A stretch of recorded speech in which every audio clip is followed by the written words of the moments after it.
사도신경으로 우리의 신앙을 함께 고백하겠습니다.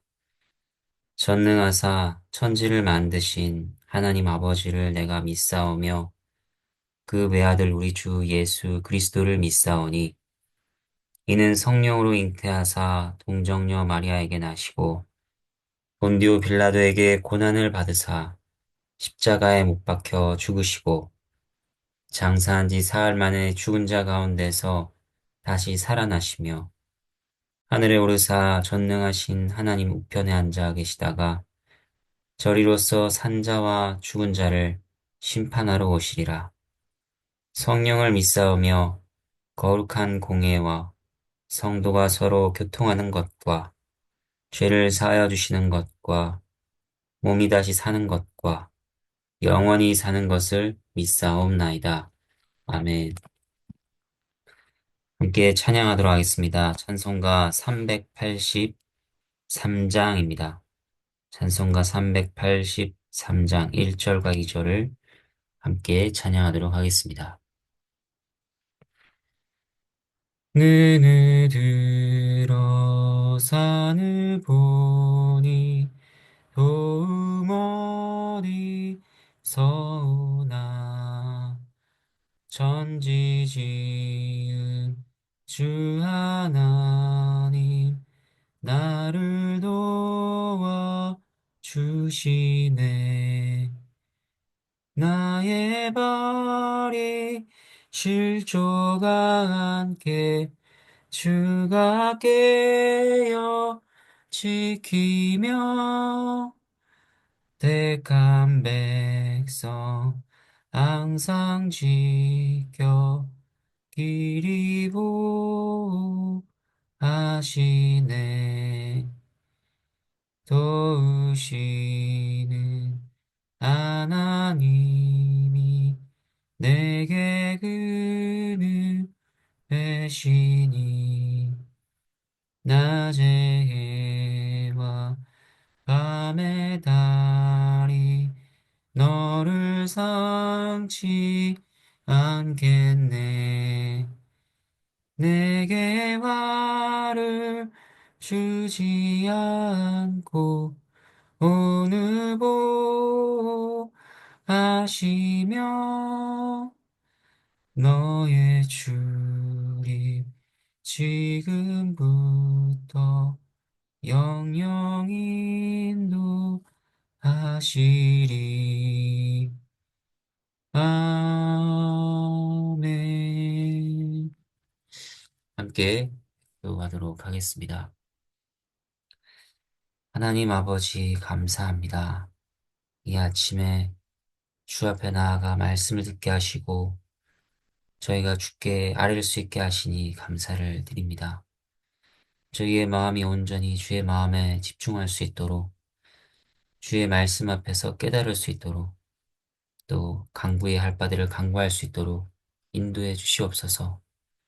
주께서 저희 마음을 깨닫게 하지 않으신다면 저희가 알 수가 없고 주께서 저희 마음을 지도하지 않으신다면 저희가 바른 것을 구할 수 없사오니 부디 성령 하나님께서 이 모임을 인도해 주시고 저희 마음을 바꾸어 주시기를 간절히 구합니다. 저희 삶 가운데 구석구석 주의 말씀이 흘러가도록 은혜를 베풀어 주시옵소서. 예수 그리스도 이름으로 기도합니다. 아멘. 함께 보실 하나님의 말씀은 에스더 2장 1절에서 18절 말씀입니다. 제가 하나님의 말씀을 받들어 읽겠습니다. 그 후에 아하수에로 왕의 노가 그침에 와스디와 그가 행한 일과 그에 대하여 내린 조서를 생각하거늘 왕의 측근 신하들이 아뢰되 왕은 왕을 위하여 아리따운 처녀들을 구하게 하시되 전국 각 지방에 관리를 명령하여 아리따운 처녀를 다 도성 수산으로 모아 부궁으로 들여 궁녀를 주관하는 내시 해계의 손에 맡겨 그 몸을 정결하게 하는 물품을 주게 하시고 왕의 눈에 아름다운 처녀를 와스디 대신 왕후로 삼으소서 하니 왕이 그 말을 좋게 여겨 그대로 행하니라. 도성 수산에 한 유다인이 있으니 이름은 모르드게라. 그는 베냐민 자손이니 기스의 증손이요 시므이의 손자요 야일의 아들이라. 전에 바벨론 왕 느부갓네살이 예루살렘에서 유다 왕 여고니아와 백성을 사로잡아 갈 때에 모르드게도 함께 사로잡혔더라. 그의 삼촌의 딸 하다사 곧 에스더는 부모가 없었으나 용모가 곱고 아리따운 처녀라. 그의 부모가 죽은 후에 모르드게가 자기 딸같이 양육하더라. 왕의 조서와 명령이 반포됨에 처녀들이 도성 수산에 많이 모여 에게의 수하에 나아갈 때에 에스더도 왕궁으로 이끌려가서 궁녀를 주관하는 헤게의 수하에 속하니 헤게가 이 처녀를 좋게 보고 은혜를 베풀어 몸을 정결하게 할 물품과 일용품을 곧 주며 또 왕궁에서 을에 주는 7궁녀를 주고 에스더와 그 궁녀들을 후궁 아름다운 처소로 옮기더라. 에스더가 자기의 민족과 종족을 말하지 아니하니 이는 모르드게가 명령하여 말하지 말라 하였음이라. 모르드게가 날마다 후궁 뜰 앞으로 왕래하며 에스더의 안부와 어떻게 될지를 알고자 하였더라. 처녀마다 차례대로 아하수에로 왕에게 나아가기 전에 여자에 대하여 정한 규례대로 12달 동안을 행하되 6달은 몰약기름을 쓰고 6달은 향품과 여자에게 쓰는 다른 물품을 써서 몸을 정결하게 하는 기한을 마치며 처녀가 왕에게 나아갈 때에는 그가 구하는 것을 다 주어 후궁에서 왕궁으로 가지고 가게 하고 저녁이면 갔다가 아침에는 둘째 후궁으로 돌아와서 비빈을 주관하는 넷이 사스가스의 수하에 속하고 왕이 그를 기뻐하여 그의 이름을 부르지 아니하면 다시 왕에게 나아가지 못하더라. 모르드게의 삼촌 아비하일의 딸, 곧 모르드게가 자기의 딸같이 양육하는 에스더가 차례대로 왕에게 나아갈 때에 궁녀를 주관하는 넷이 헤게가 정한 것 외에는 다른 것을 구하지 아니하였으나 모든 보는 자에게 사랑을 받더라. 아수에로 왕의 제7년 10월 곧 데벳월에 에스더가 왕궁에 인도되어 들어가서 왕 앞에 나가니 왕이 모든 여자보다 에스더를 더 사랑하므로 그가 모든 처녀보다 왕 앞에 더 은총을 얻은지라. 왕이 그의 머리에 관을 씌우고 와스디를 대신하여 왕후로 삼은 후에 왕이 크게 잔치를 베푸니 이는 에스더를 위한 잔치라. 모든 지방관과 신하들을 위하여 잔치를 베풀고 또 각 지방의 세금을 면제하고 왕의 이름으로 큰 상을 주니라. 하나님의 말씀입니다. 하나님께 감사합니다. 앞장에서는 왕후였던 와스티가 높은 신분에서 비천하게 되는 것을 보여주었습니다. 오늘 본문에서는 반대로 비천한 여인이었던 에스더가 왕후로 높아지는 것을 보여주고 있습니다. 높은 자를 낮추시기도 하시고 비천한 자를 높이기도 하시는 하나님의 주권을 볼 수 있습니다. 먼저 1절에서는 그 후에 라는 말로 시작합니다.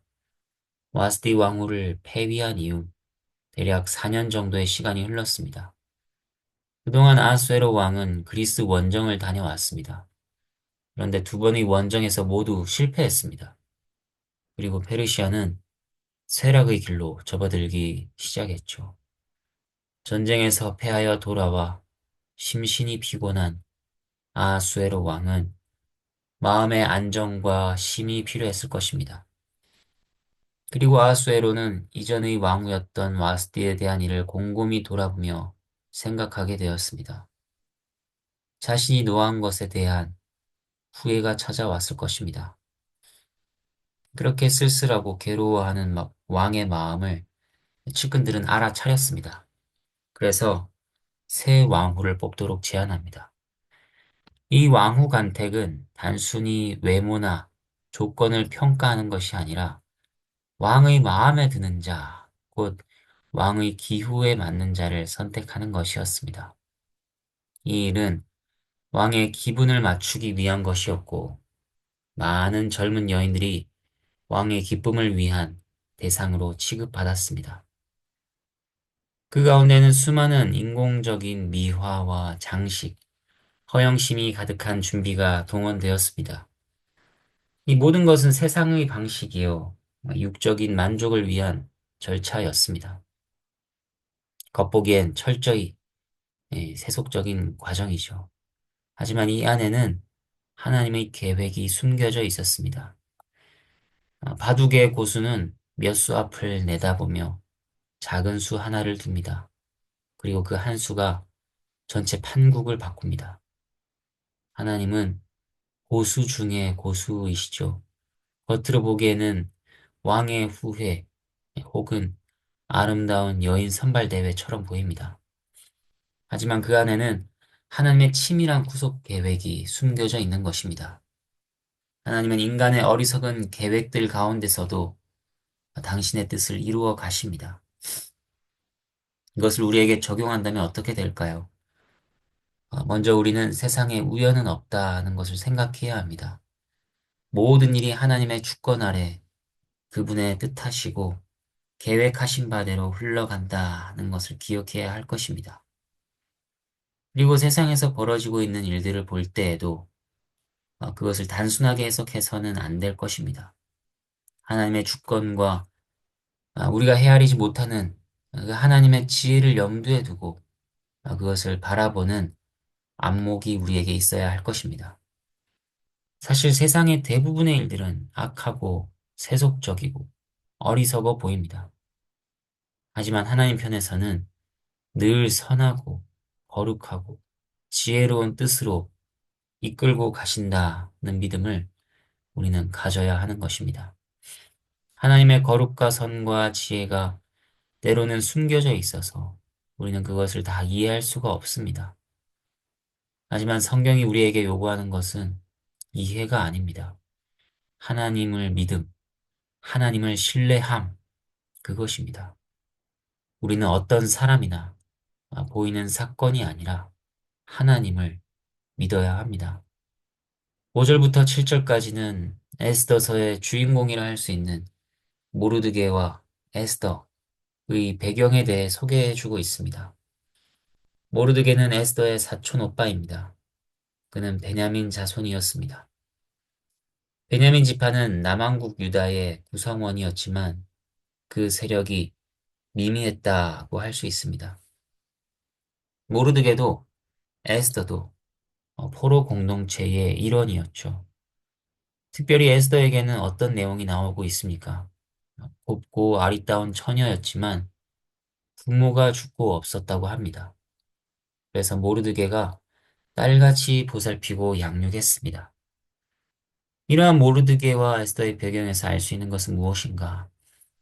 그들이 세상의 기준으로 보면 권력도 배경도 신분도 아무것도 내세울 것이 없는 자들이었다는 것입니다. 물론 에스더의 용모가 곱고 아리답다고 했지만 그 당시 아수에로 왕이 다스린 지역에서 곱고 아리따운 여인이 얼마나 많았겠습니까? 에스더가 아무리 곱고 아리따워도 그들 중에 하나일 뿐인 것입니다. 이러한 모르드게와 에스더의 배경에서도 우리가 주목해야 하는 것은 역시 하나님의 주권과 지혜입니다. 이것은 하나님의 부름을 받는 모든 백성들에게 적용되는 바입니다. 하나님께서는 조건을 보고 부르지 않으십니다. 당신의 뜻을 따라 부르시고 세우십니다. 아브라함이 그러했고 야곱이 그러했으며 요셉, 모세, 다윗 등 숱한 예가 있습니다. 거기에 비천한 에스더가 왕과 되는 이야기가 추가되어 있는 것입니다. 그리고 이러한 방식으로 일하시는 하나님의 지혜에 대해 바울은 이렇게 해설합니다. 고린도전서 1장 25절에서 29절 말씀입니다. 하나님의 어리석음이 사람보다 지혜롭고 하나님의 약하심이 사람보다 강하니라. 형제들아, 너희를 부르심을 보라. 육체를 따라 지혜로운 자가 많지 아니하며 능한 자가 많지 아니하며 문벌 좋은 자가 많지 아니하도다. 그러나 하나님께서 세상에 미련한 것들을 택하사 지혜 있는 자들을 부끄럽게 하려 하시고 세상에 약한 것들을 택하사 강한 것들을 부끄럽게 하려 하시며 하나님께서 세상에 천한 것들과 멸시받는 것들과 없는 것들을 택하사 있는 것들을 패하려 하시나니 이는 아무 육체도 하나님 앞에서 자랑하지 못하게 하려 하심이라. 이렇게 말씀하고 있습니다. 하나님께서 비천한 우리를 부르시고 주의 자녀로 세우시는 것은 참으로 크신 하나님의 은혜로 인함입니다. 그리고 이것의 궁극적인 목적은 무엇인가? 하나님을 자랑하고 하나님께 영광 돌리게 하기 위함인 것입니다. 참으로 하나님께서는 세상의 가장 높임을 받으실 분이십니다. 그들의 배경에 이어지는 8절과 9절을 보겠습니다. 이제 왕후의 후보로 뽑힌 처녀들 가운데 에스더가 들어가게 되는 내용이 나옵니다. 대부분이 페르시아 제국의 관리들에 의해 거의 강제로 이끌려 궁으로 가게 되었을 것입니다. 에스더도 마찬가지였을 것입니다. 하지만 이러한 일을 하나님께서는 당신의 백성들의 구원을 위해 선하게 바꾸시어 사용하시는 것입니다. 그리고 9절은 특별히 에스더가 궁녀를 주관하는 헤게라는 사람의 눈에 들게 된 것을 알려주고 있습니다. 이러한 에스더서의 전개는 마치 요셉을 떠올리게 합니다.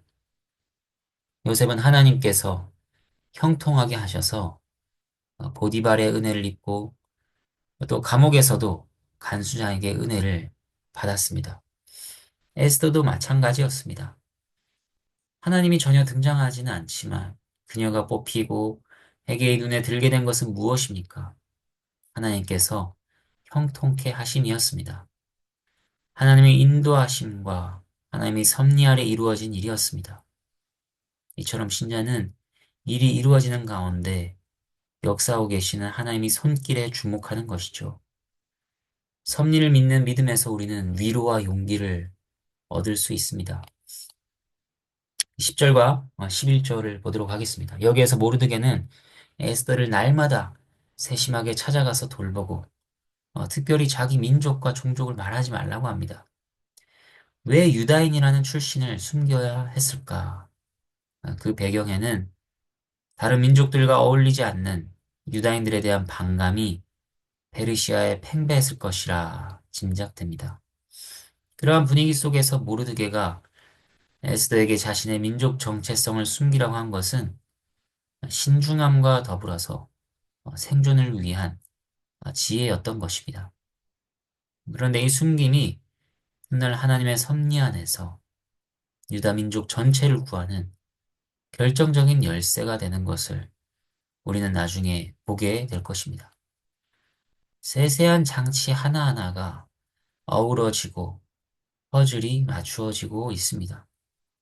온전히 완성될 그림을 보면 우리는 그때 일하셨던 하나님의 능력과 지혜에 놀라게 됩니다. 우리 인생도 마찬가지일 것입니다. 장치와 퍼즐들이 곳곳에 흩어져 있습니다. 도대체 나에게 무슨 의미가 있는 일인가 싶은 사건들과 배경들이 우리에게 있습니다. 하지만 하나님을 얼굴과 얼굴로 뵙는 그날에는 우리가 온전히 다 알게 되는 것입니다. 그것이 결국 우리의 구원으로 이끌었구나. 하나님의 영광과 은혜를 나타내신 것이었구나 고백하게 되는 것입니다. 이제 12절부터 15절은 왕에게 나아가기 전 준비하는 시간이 있었음을 보여줍니다. 에스더는 꼬박 1년을 준비해야 했습니다. 그리고 여기에서 에스더가 다른 처녀들과 다른 점이 있음을 볼 수 있습니다. 처녀들은 왕에게 나아갈 때 왕의 마음을 차지하기 위해 필요한 것이 있다면 무엇이든지 요구할 수 있었습니다. 그런데 에스더는 궁녀를 주관하는 내시 헤게가 정한 것 외에는 따로 더 구하지 않았다는 것이죠. 이것은 에스더가 내시 헤게의 판단을 신뢰하고 그에게 맡겼기 때문이었습니다. 왕의 취향을 그가 가장 잘 알 것이라 생각한 것입니다. 에스더의 지혜라고 할 수 있습니다. 그 결과는 어떠했는가? 15절 마지막에 보면 모든 보는 자에게 사랑을 받더라고 했습니다. 좀 더 문자적으로 번역하면 모든 보는 자의 눈에서 호의를 얻었다는 것입니다. 그리고 16절부터 18절까지를 보면 왕은 수많은 여인들 중에서 에스더를 보고 그녀에게 특별한 사랑이 일어났습니다. 그는 에스더를 모든 여인보다 사랑하게 되었고 그녀를 왕으로 삼았습니다. 그리고 이것을 기념하며 큰 연회를 열었고 각 지방에는 세금을 면제해주는 등의 특별한 은혜도 베풀었습니다. 그리스의 역사가 헤로도투스라는 사람이 있습니다. 그는 당시 왕후 간택이라는 것이 주로 페르시아의 주요 7가문에서 이루어졌다고 증언합니다. 그러니까 에스더가 왕후가 될 수 있었던 것은 하나님의 특별하고 강한 섭리로 역사하셨음을 증거하여 주는 것이라 우리가 볼 수 있습니다. 이제 말씀을 정리하겠습니다. 에스더가 왕후가 되는 내용을 살폈습니다. 어떻게 왕후를 다시 뽑게 되었고 에스더가 그 후보에 어떻게 들어가서 결국 왕후가 되었는지를 보았습니다. 이러한 내용을 통해 우리는 분명히 알 수 있습니다. 하나님의 섭리가 때로 보이지 않고 이해되지 않을지라도 결코 멈추지 않으며 선을 향해 나아가고 있다는 사실입니다. 구원을 이루어 가신 하나님의 섭리에 대한 교훈이 눈물골짜기 같은 인생의 여정에서 굴곡도 많고 죄도 많고 가진 것도 없고 할 수 있는 것도 제한적인 우리에게 위로와 소망을 전해주기를 바랍니다. 하나님께서 모든 영광을 받으시기를 바랍니다. 함께 주님께서 가르쳐 주신 기도로 기도하겠습니다. 하늘에 계신 우리 아버지여, 이름이 거룩히 여김을 받으시오며, 나라가 임하시오며, 뜻이 하늘에서 이루어진 것 같이 땅에서도 이루어지다. 오늘 우리에게 일용할 양식을 주시옵고, 우리가 우리에게 죄 지은 자를 사하여 준 것 같이 우리 죄를 사하여 주시옵고, 우리를 시험에 들게 하지 마시옵고, 다만 악에서 구하시옵소서. 나라와 권세와 영광이 아버지께 영원히 있사옵나이다. 아멘.